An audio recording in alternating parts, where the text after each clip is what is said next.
Wir sind Basti und Svenja und seit April reisen wir in unserem DIY-Camper durch Europa.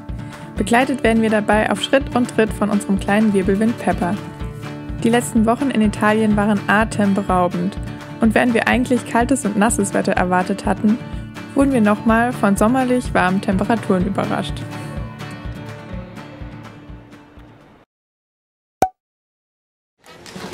Eine weitere Stadt in der Toskana, die wir unbedingt sehen wollten, war Florenz.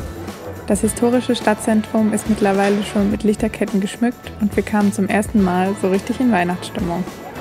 Der Dom mit seinen weißen Fassaden und riesigen Kuppel ist eines der schönsten Gebäude, die wir bisher gesehen haben.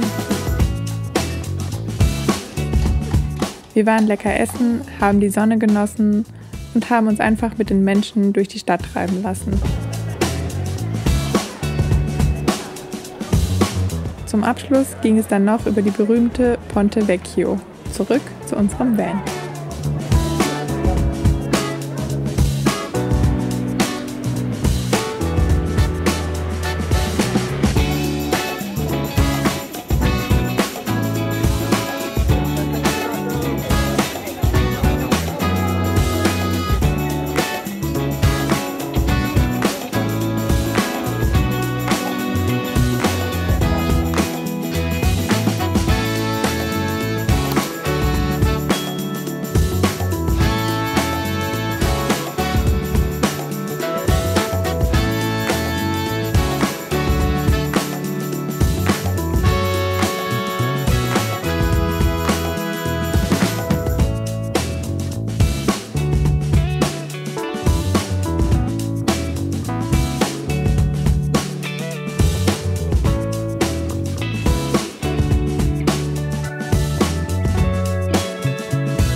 Auf einmal plötzlich ist er da.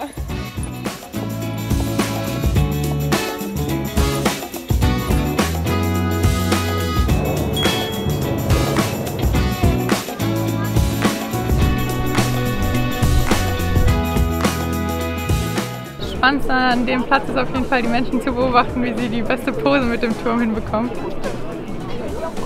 Kann ich stundenlang machen. Und willst du dich auch mal anlehnen und den Turm halten? Na, ich glaube, ich beobachte das lieber, oder? Ja, nicht unspektakulär. Schon. Ist halt ziemlich schief, aber ich finde irgendwie, es wirkt so surreal, den jetzt hier mal daneben zu stehen, sich anzugucken. Von Weitem im Auto war es nochmal krass, ne? Ja, stand da einfach. Schief. Stand einfach schief. Unser Nacken wird schon ganz schräg. Vom Krumm hochgucken. An dem habe ich jetzt die letzten 5 Minuten gefeilt. In dem Joke. Aber ich glaube, der hat gezündet. Der hat gezündet, meinst du? Ja. Ja, ich glaube auch.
Bei ganz vielen Rezensionen von verschiedenen Parkplätzen hier in der Nähe vom schiefen Turm waren immer Einbrüche in die Vans beschrieben.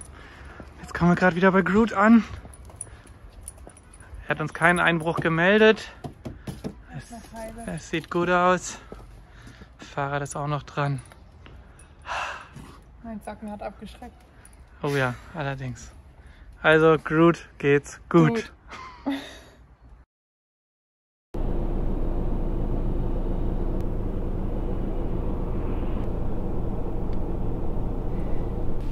gibt's da Neues? Mandarin, Mandarin, Clementin. Kilo 5 und 6. Ne, wir haben ja schon Kilo 7 und 8. Stimmt.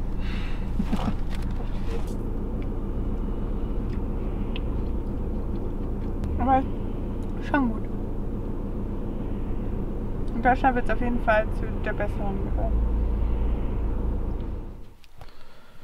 Entgegen des Plans zu verspannen und ein bisschen Brot und Brötchen zu essen. Wir arbeiten immer ganz schön gegen den Plan. Plan ist gar nichts bei uns. Aber wir haben immerhin Pläne. Es gibt uns Sicherheit. Um dann am Ende irgendwas anderes zu machen. Denn wir essen Pizza.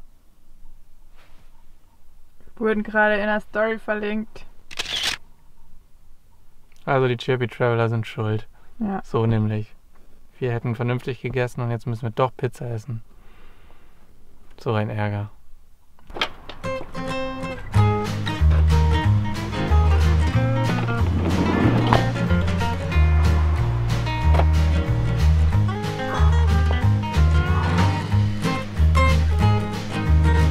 Let's go and get some pizza.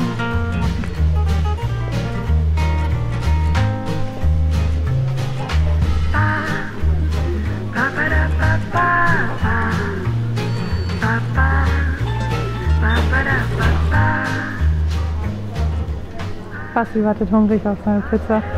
Ich muss ein bisschen zugucken, wie er die zubereitet. Das gefällt mir schon sehr gut. Eine schon am Ofen. Geil, doch viel geiler als ich dachte.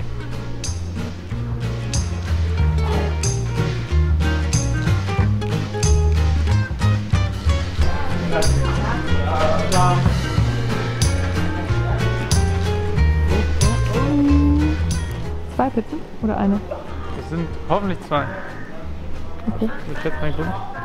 Nee, Wird machen schon. wir zwei. Was dampft vor? Guck, es sind noch 2. Jesse, Roberto, eat this.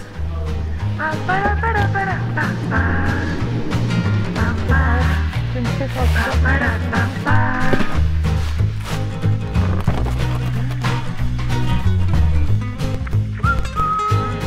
Beinahe hätten wir Brot gegessen. Da kann ich mir gut Pizza machen.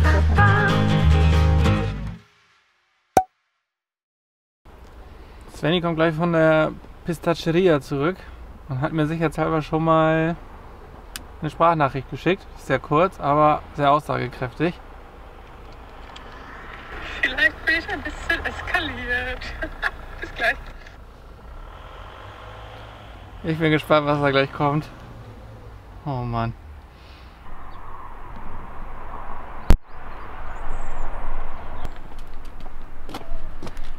Es gab leider keinen Süßkram zum mit nach Hause nehmen, aber ich habe 4 Croissants gekauft. Das ist aber eine ganz schön große Tüte. Das sind auch ganz schön große Croissants. Einmal mit Schokofüllung, einmal mit Pistazienfüllung, einmal mit Crema-Füllung und für schlechte Gewissen ein veganes. Und wir kriegen noch Besuch? Von? Ne, frage ich, weil du so viel Sachen gekauft hast. Ne, kriegen wir schon weg, meinst du? Ja, kriegen wir schon weg. Boah. So kein Croissant mehr. Geil. Jetzt wisst ihr, was sich mit eskaliert. Nein, oder Svenny selbst. Also das Vegane sieht schon mal sehr gesund aus.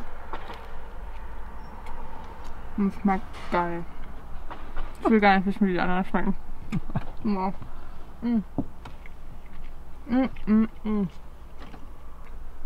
Oh. Aber das Pistazien ist am besten. Was haben wir beschlossen? Dass wir wandern gehen. Dass wir uns bewegen. Weil Du 4 Croissants gekauft hast in der Größe von Fußball. bräuchte ich. Ja.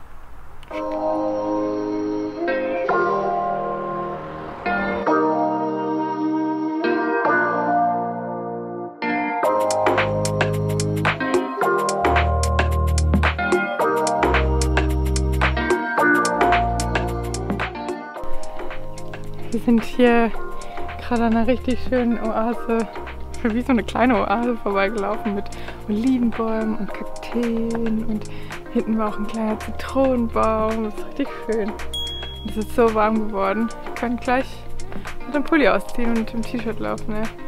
Geil! Sonne!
So, wir haben uns wieder angezogen, sind jetzt in der Sonne. Das haben wir nicht erwartet. Weder Sonne, noch so einen geilen Platz zum kalte Wasser springen. Ich bin auch so richtig voller Adrenalin, weil so... Die Lebensgeister sind geweckt. Geil. Es war arschkalt. Arschkalt. So geil. Aber ich konnte keinen Rückzug mehr machen vom Köpfer. Ich hatte schon Zuschauer, die haben das die ganze Zeit schon beobachtet. Gut, dass ich den nicht hatte. Ja, stimmt. Beim Naked Bath. Aber so traumhaft.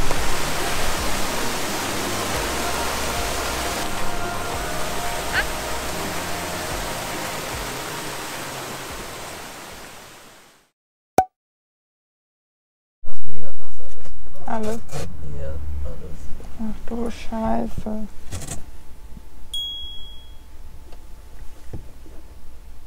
Ja, aber dann kommt das ja nicht von oben, dann ist da irgendwas an der Pumpe oder so irgendwie. Weil sonst würde das ja von oben nach unten nass werden.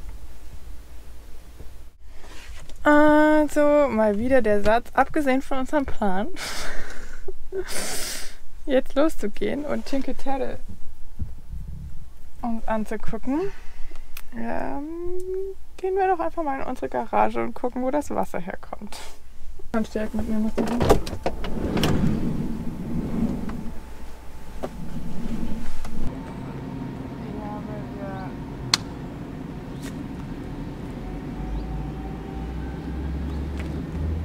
Links, hier ist alles nass. Ja. Und dann ist es an der Wand runtergelaufen.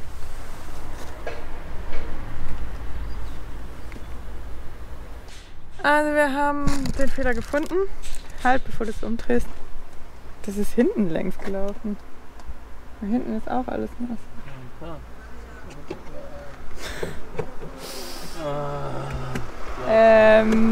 Wir haben so einen Einfüllstutzen, also hier hinten haben wir unseren Einfüllstutzen und da kommt normalerweise Jackolie drauf, wenn wir Wasser einfüllen, und dann haben wir noch eine Verschlusskappe, die den Wassertank dann verschließt, dass da nichts mehr rausschwappt. Und wenn man den nicht drauf dreht. Gestern vergessen drauf zu drehen. Und sind schön die ruckeligste Straße aller Zeiten gefahren. Was soll ich dazu sagen? Das war richtig dumm. Das war richtig dumm.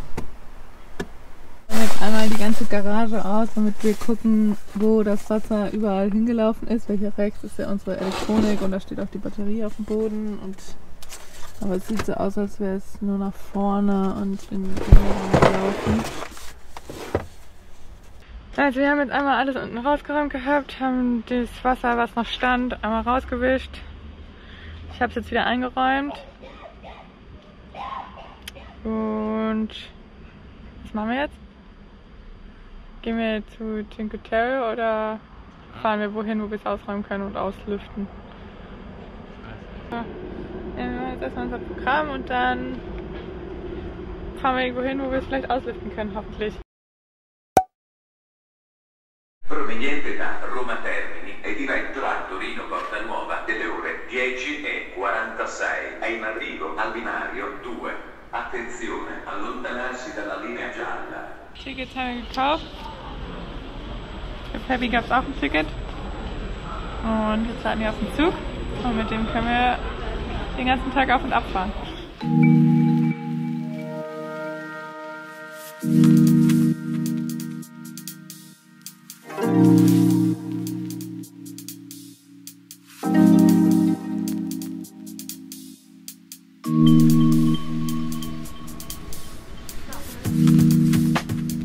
Von La Spezia aus geht es mit dem Zug in den Nationalpark Cinque Terre.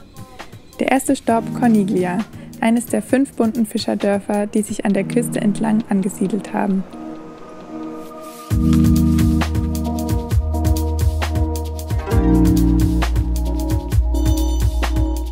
...400 Stufen führen hoch in das Dorf, denn Corniglia liegt als einziges Dorf nicht direkt am Meer, sondern hoch oben auf einem Felsvorsprung mit einer unglaublichen Aussicht über fast die gesamte Küste.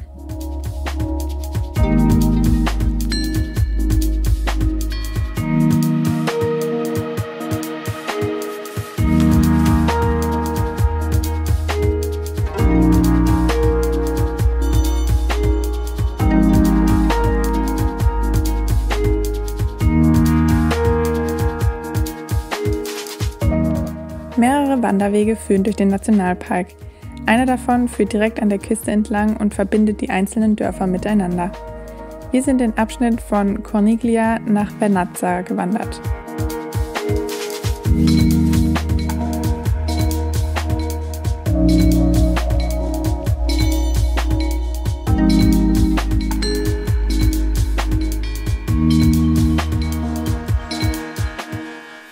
Wir haben uns jetzt so ein schönes Plätzchen hier gesucht, ein bisschen Proviant eingekauft. Wir haben nämlich absolut nichts mitgenommen, hatten den Plan im Café zu essen, aber es hat ziemlich viel zu und der Rest war nicht in der Sonne. Wir wollten gerne ein bisschen in der Sonne setzen und deswegen haben wir uns jetzt ein bisschen Brot, ein bisschen Käse, ein bisschen Tomaten, einen guten Apfel eingekauft.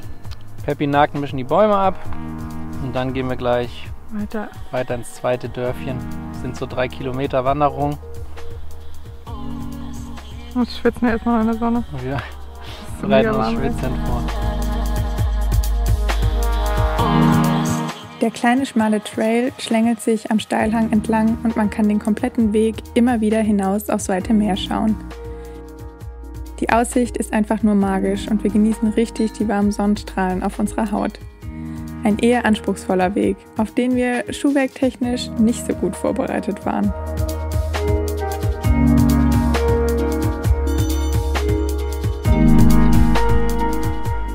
Es sind zwar nur etwas mehr als 3 Kilometer, aber auch das wird langsam ganz schön anstrengend. Aber die Hälfte sollten wir so ungefähr geschafft haben.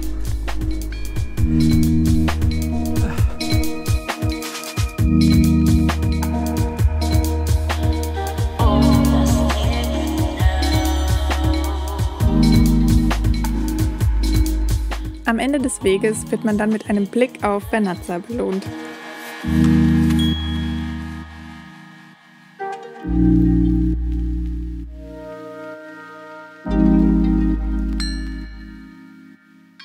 Cinque Terre ist ein überwältigend schöner Küstenabschnitt.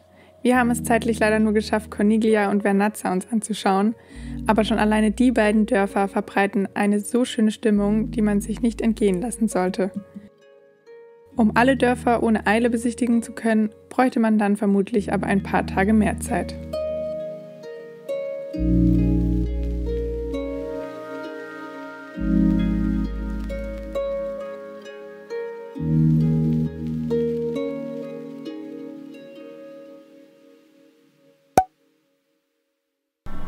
Guten Morgen zusammen. Wir haben gerade schon gefrühstückt.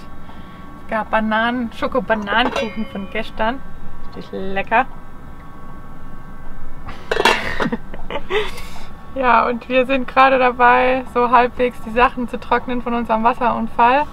Hier steht schon die Schaumstoffmatratze und der Überzug von Peppers Box die ganze Zeit vor der Standheizung. Das hat so am meisten Wasser aufgesaugt, Gott sei Dank. Der Rest vom Holz unterm Bett und so, das können wir aber bald zu Hause trocknen, weil wir sind sowieso auf dem Weg Richtung Deutschland, weil wir da 2 wichtige Termine noch haben. Und welche 2 wichtige Termine bei uns anstehen, könnt ihr ja mal ein bisschen spekulieren und unten in die Kommentare schreiben. Die Auflösung gibt es dann in den nächsten Folgen, also bleibt dran. Abo dalassen, Glocke klingeln und dann kann es losgehen.